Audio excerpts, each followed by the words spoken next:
اللہ الرحمن الرحیم 9 باتیں جو زندگی میں بہت فائدہ مند ہیں۔ نمبر 1، اگر خوشی چاہتے ہو تو وقت پر عبادت کرو۔ نمبر 2، اگر چہرے کو پر رونق بنانا چاہتے ہو تو تہجد کی نماز پڑھو۔ نمبر 3، اگر سکون چاہتے ہو تو قرآن پڑھو۔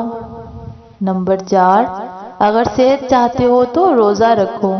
نمبر 5، اگر مصیبتوں کا حل چاہتے ہو تو استغفار کرو۔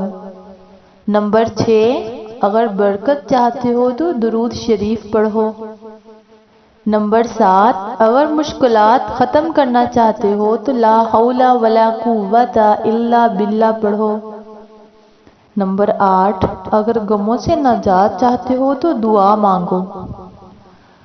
نمبر 9، اگر بغیر تھکاوٹ میں نیکیاں چاہتے ہو تو آگے شیئر کرو اور سمجھو تمہارا اور تمہارے والدین کے لیے صدقہ ہے۔